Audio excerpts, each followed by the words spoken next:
Welcome to Democracy Now!, democracynow.org, the War and Peace Report. I'm Amy Goodman.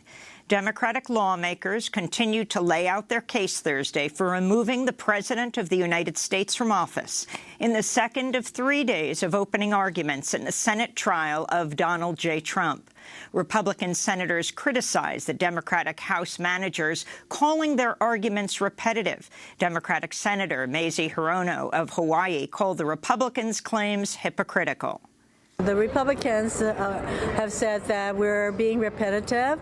Well, you know what? They spent all of Tuesday fighting back all of our efforts to present new evidence and new documents. So they're being totally hypocritical.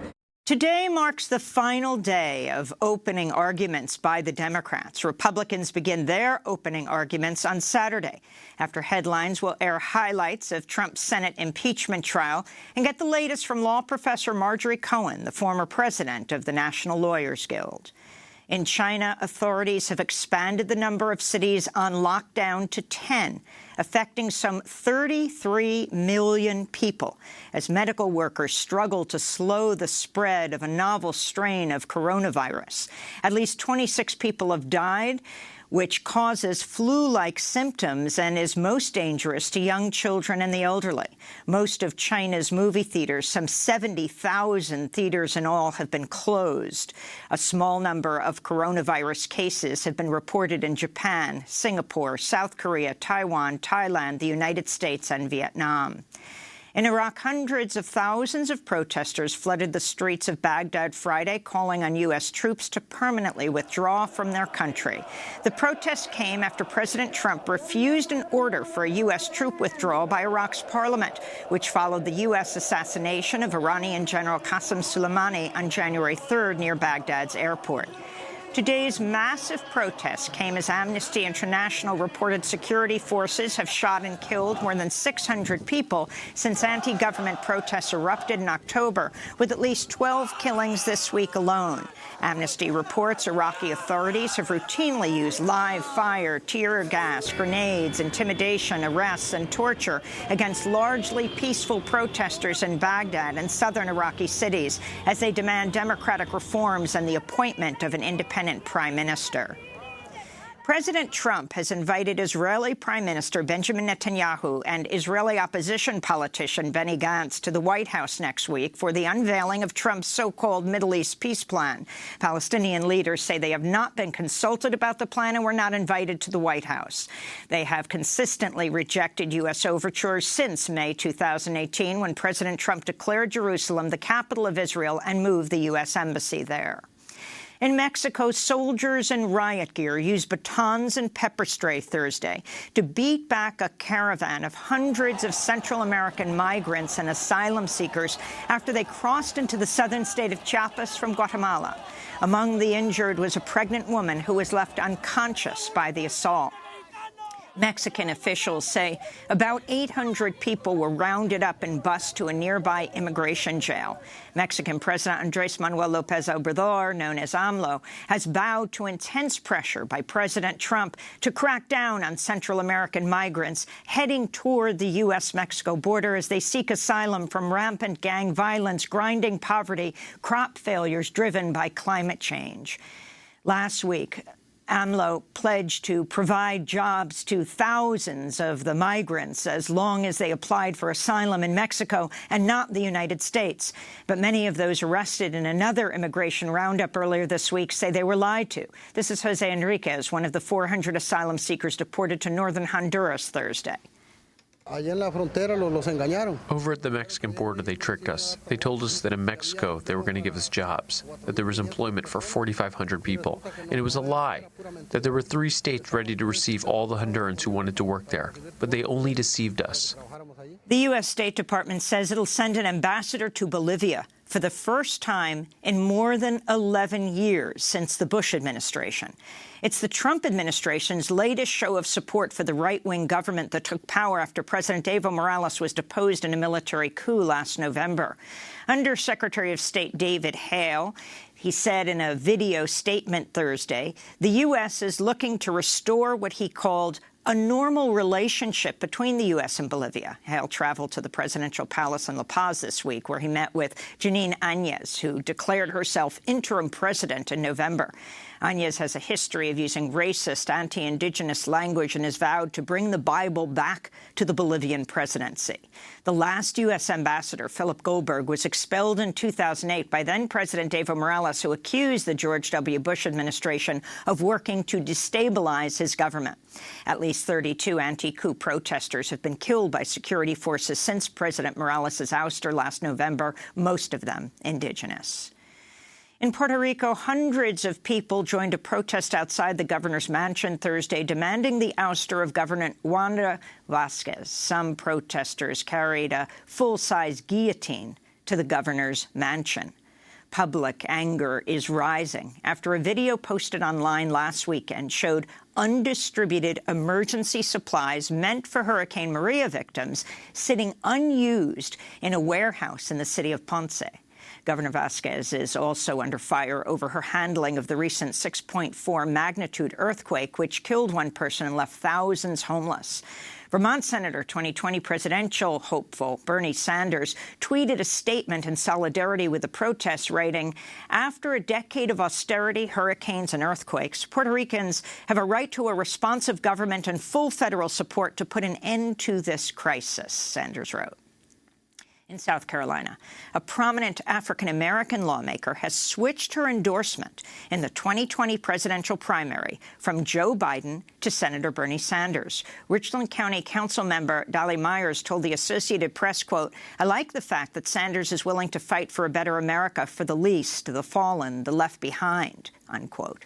A new WBUR poll shows Senator Sanders has widened his lead to double digits among likely New Hampshire Democratic voters ahead of next month's primary election. This comes as the New York Times reports California Senator Kamala Harris, who suspended her campaign last December, is weighing an endorsement of Joe Biden. Meanwhile, billionaire former New York City Mayor Michael Bloomberg has surged to fourth place nationally with about 9% in a recent Monmouth University poll after spending $250 million on political ads since joining the race, far more than all other Democratic candidates. Bloomberg has said he'll spend up to $2 billion of his own money to defeat Trump, no matter who the Democratic nominee is, even if it's Senator Bernie Sanders. The National Archives and Records Administration has replaced a doctored photograph of the 2017 Women's March with the original, days after it apologized for altering the photo to remove criticisms of President Trump.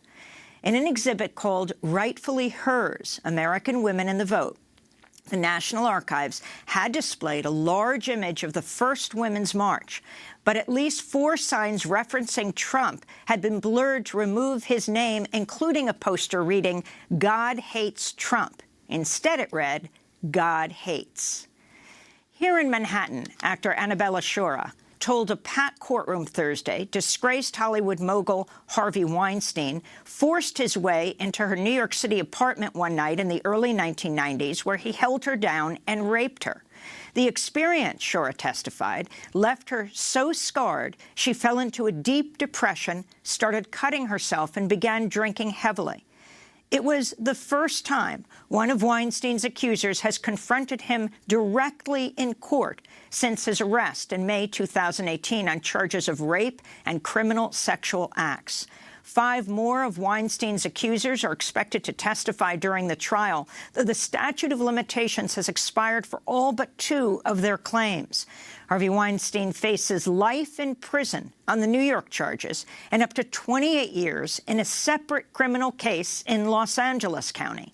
Over 100 women have accused Harvey Weinstein of rape, sexual assault, sexual harassment, and professional retaliation. In Arkansas, new evidence has emerged bolstering the claims of Liddell Lee, a condemned prisoner who was put to death in April 2017, even as he professed his innocence.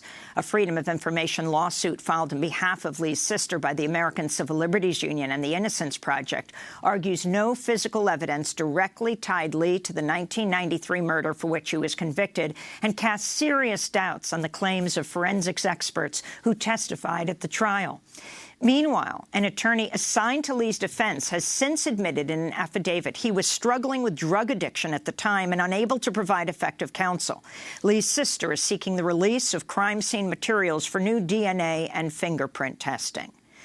The Bulletin of Atomic Scientists has advanced the Doomsday Clock 20 seconds closer to midnight.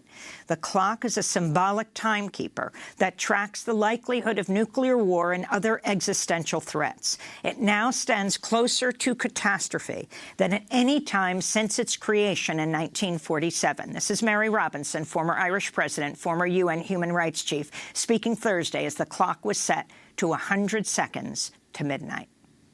The Doomsday Clock is a globally recognized indicator of the vulnerability of our existence. It's a striking metaphor for the precarious state of the world. But most frighteningly, as we have just heard, it's a metaphor backed by rigorous scientific scrutiny. This is no mere analogy. We are now 100 seconds to midnight, and the world needs to wake up. Our planet faces two simultaneous existential threats: the climate crisis and nuclear weapons. The Bulletin of Atomic Scientists blasted President Trump for withdrawing the U.S. from the Cold War-era Intermediate-Range Nuclear Forces Agreement, and is calling on the U.S. to renew the New START treaty before it expires in 2021. New START limits the number of nuclear weapons deployed by the United States and Russia. U.S. Treasury Secretary Steven Mnuchin mocked 17-year-old climate activist Greta Thunberg on Thursday after she called on investors to pull their funds from fossil fuel companies. Speaking to reporters at the World Economic Forum in Davos, Switzerland, Mnuchin said of Thunberg, quote, "After she goes and studies economics in college, she can go back and explain that to us." Mnuchin's comments sparked a torrent of replies across social media from economists who rushed to Thunberg's defense. Greta Thunberg responded on Twitter, writing, quote, "My gap year ends in August, but it doesn't take a college degree in economics to realize our remaining 1.5-degree carbon budget and ongoing fossil fuel subsidies and investments don't add up," Thunberg said. And in Canada, police arrested 12 Indigenous youth activists early Wednesday morning, ending their day-long sit-in occupation of the offices of the Ministry of Energy, Mines and Petroleum Resources in British Columbia. Their protest was the latest among dozens of solidarity actions taken in support of the Wet'suwet'en First Nation, which is resisting the $6.6 billion coastal gas-linked frack gas pipeline.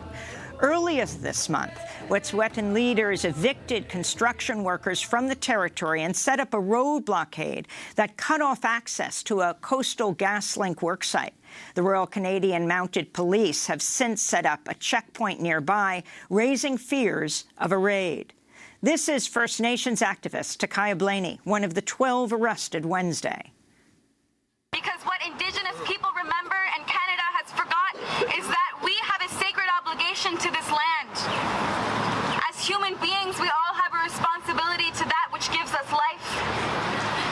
And as Indigenous peoples who have safeguarded and stewarded these territories since time immemorial, it is crucial that our sovereignty be respected for our collective climate future. And those are some of the headlines. This is Democracy Now!, democracynow.org, The War and Peace Report. I'm Amy Goodman.